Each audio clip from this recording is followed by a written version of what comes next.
Every new year we see as a beginning. In truth, every day is a new start, or so we'd like to believe. And we don't know, we can't anticipate where we'll go, what will happen, what delights and heartbreaks await. In these paths, unexpected, that open before us, even knowing that, we lean our lives in particular ways, focus on particular moments, incline our attention to what is in our hearts and lives and hands to offer. We know for sure that ours is in the going, finding what is on the path and off, in giving and creating what we can.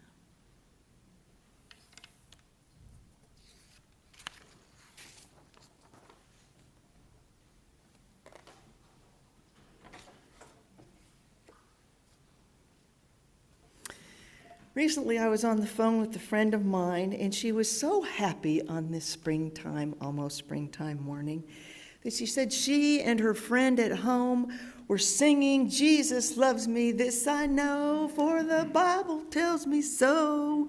She asked me if I knew it, and of course I did. Duh, who doesn't know that song? And her just inquiring about if I knew it or not, this widely known children's song, got me thinking about the fact that beginning way back in our childhoods, we all receive messages about what is sacred, and more specifically, what is sacred script. And based on your culture, you may be presented with the Torah, the Quran, the Vedas, if you're Hindu. Of course, Jesus and the Bible are center stage in our culture. And these scripts are sacred for sure. They offer guidance to millions through millennia. But depending on the lens that you have about what should be considered sacred, there are many writings that extend far beyond the official ones that have been given much more press, literally and figuratively. And these other scripts, while they might not be sanctioned so much, are also soulful roadmaps drawing us to our truest, divinely created selves and to our divine Creator. Here's an example of these other kinds of sacred scripts. This one is Mary Oliver's piece called Praying. It could also be entitled Everything You Ever Needed to Know About Talking to God. It doesn't have to be the blue iris. It could be weeds in a vacant lot, or just a few small stones. Just pay attention.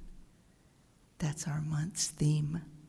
Just pay attention and then patch a few words together. Don't try to make them elaborate. It's not a contest, but a doorway into thanks and a silence in which another voice can speak. How's that for sacred and accessible and universal? So our monthly themes are designed in part to expose us to a plethora of inspired writings. If you remember last month, our theme was embodying resilience. And in my exposures to that, I came upon another of what I considered to be sacred script entitled, How Do I Keep Going? A manifesto of sorts. This was written by Lisa Oliveira. Now we're going to dive into some pieces of this, and as we do, note how intertwined the concepts of resilience and being attentive are. They don't live separately. February's resilience flowing into March's paying attention. Before we jump into it, though, here's the author's impetus about why she did this in the first place. She said, I've asked myself this question, how do I keep going over and over throughout my life? At times, it came close to being a life and death inquiry, and at other times, a simple question to help me get through mundane tasks. But it's the same question regardless of circumstances. How do I keep going when life is brutal or glorious, piercing, or repetitive? How do I keep going and being in and of this world when doing so requires a more alive version of myself, which at times seems impossible to deliver? She reports, interestingly, that she began writing this manifesto when she was quite depressed, and she saw it as a life raft that she was tossing out to herself when she felt herself getting further and further away from being okay. Now, while many of us may not feel like we're clinically depressed, it's safe to say that most of us have deep concerns these days that impact our sense of well-being. And so maybe what emerged from her dark night of the soul might inform us, or at least remind us. And as we begin, I want to invite you to do something. When you hear her how to keep going guideposts, instead of just passively listening along, apply the concept you're hearing to yourself. How do you see yourself in each of these offerings? What aspects of her ideas pull on you, challenge you, or maybe flatter you because you're like, I'm so down with that one, I got that one. So in other words, assert yourself as we go along, because that's where the action is, on the playing field and not on the sideline spectating. Here we go.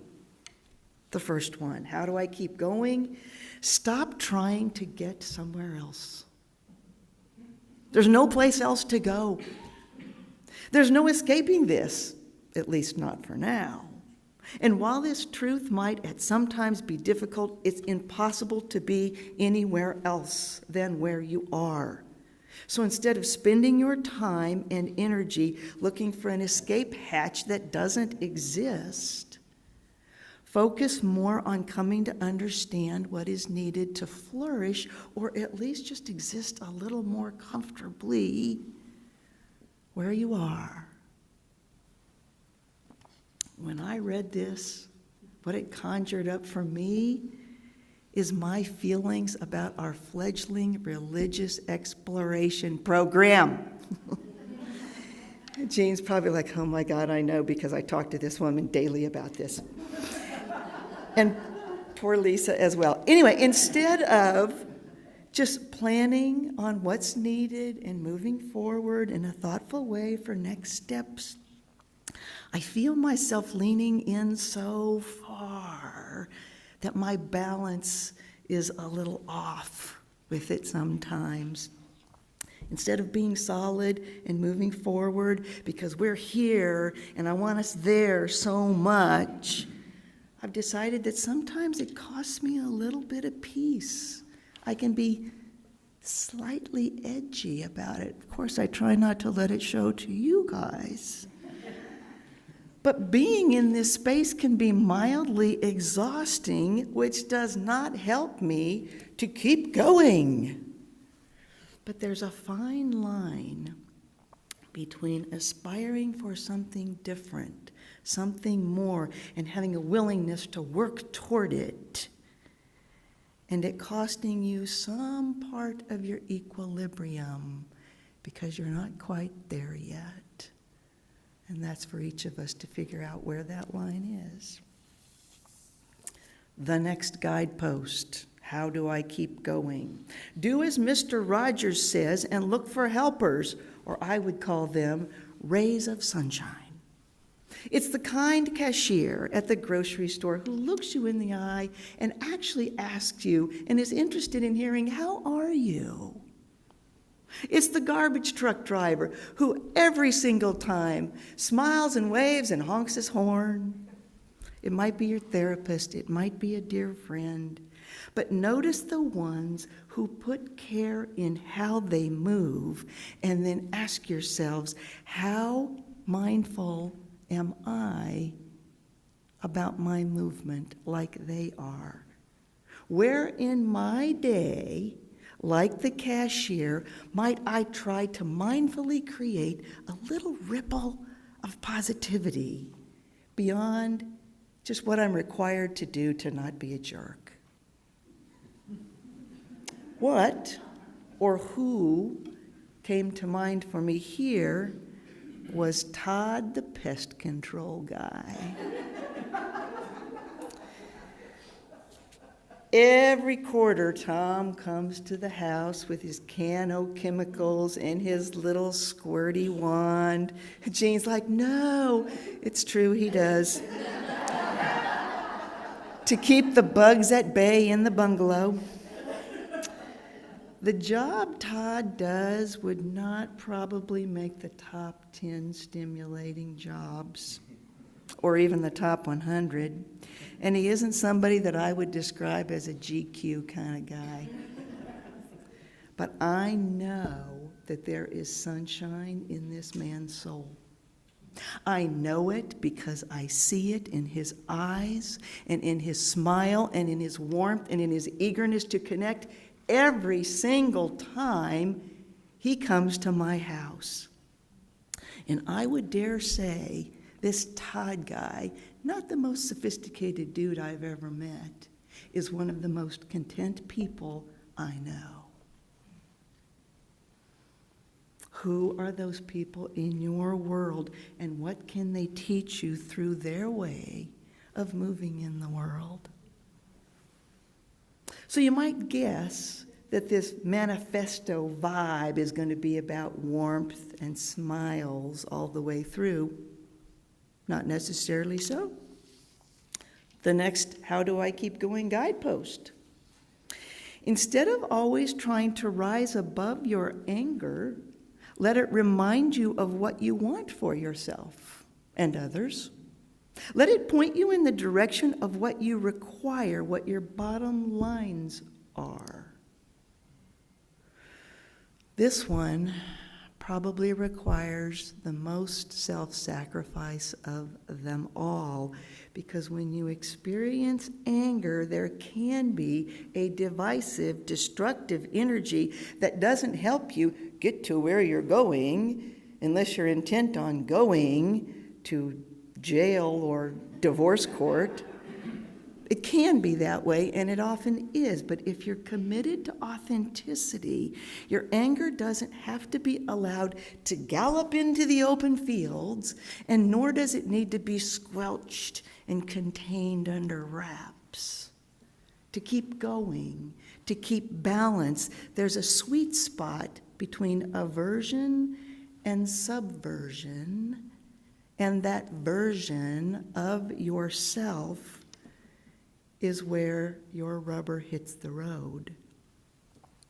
And our author encourages us to allow the rising of our anger to remind us of what makes us tick. Not like a time bomb, but from what we can learn where our passions lie. Who would have thought? I've never looked at it that way. The next guidepost speaks to the reason that we're talking about this manifesto today, because I know that many of us are struggling about what's going on in this country and in this world. I know that it can be a soul-stunning experience, and when I say stunning, I mean like bombs of different varieties that go off nearly daily, even if we're not in the Middle East. You know, sometimes we share the sign of peace here at the beginning of the service, and several weeks ago, one of us said to me, I don't know that I have any peace to share. We talk about grace and we talk about peace, but sometimes we don't do that with a lot of specificity. We sing about it. Go now in peace. May the love of God surround you everywhere you go, every single Sunday. Which is beautiful. No criticism there. The love of God does in fact surround us everywhere we go, but sometimes it would be helpful to have more fuel to be energized in the everywhere we're going. And this manifesto is a prescription of the cultivation and the sustaining of the peace that fuels us. So this next guidepost addresses this angst that maybe many of us have, the angst that has maybe visited us or maybe in part dwells within us during these times. Trust that things won't fall completely apart if you stop taking it all so seriously. It's okay to loosen your grip of grief, even though the stakes may seem and may be very high. Remember, she says, that everything will change more times and in more ways than can be imagined. So try not to get so accustomed to thinking that you already know how things will go that robs you of the very peace that you hope for. Try not to be so afraid of the now and the future. Well, of all of our author's pearls, I can tell you that's the one I return to the most, and perhaps that resonates with some of you too. These are things to ponder. So those are the highlights. There were more from her manifesto. You know how on a fireworks display they usually shoot one or two off at a time, but then at the end there's this cluster crescendo of bunches of them. Well, we're going to do that now because I pulled just singular little gems out of the rest of her writing for us to hear. And as you hear these, I invite you, if you're comfortable, close your eyes and try to absorb them as much as you can in the wisdom that they are dripping with. Here we go. How do I keep going? In your conversations with trusted others, tell the truth. Look people in the eye and momentarily hold your gaze so that both of you feel seen. Take photos of what catches your attention and sit with why it speaks to you, and let this inform you of what you hold dear. Make small talk that turns into meaningful talk with, say, the guy at the bakery. Give grace to drivers who are in a hurry. You have no idea what's on their mind or their heart. Don't be shy about physically touching people as means of connection. Slow down enough to think about the farmer who grew the onion you chopped, the kneading someone did to the dough that is the baguette on your table. Pay attention to what you miss when you believe faster is better. And finally, see beyond yourself to appreciate the pains and joys of other people. These guideposts might seem self-helpy, maybe not so much fodder for a religious gathering such as this one, especially a Lenten gathering. Ironically, one of the author's suggestions was to read less self-help books. And while it might seem super secular at first sight, what she has offered has everything to do with our spiritual path, and more specifically, it fits beautifully into the meaning of Lent. That is, if you value this period as being a time for spiritual practices that deepen our resolve to lighten some of the burden that we carry so we're more free to emerge, to experience and express love. And isn't that what Lent is about? And isn't that what this manifesto is about that we just heard? Slow down, prioritize, forgive, connect, and for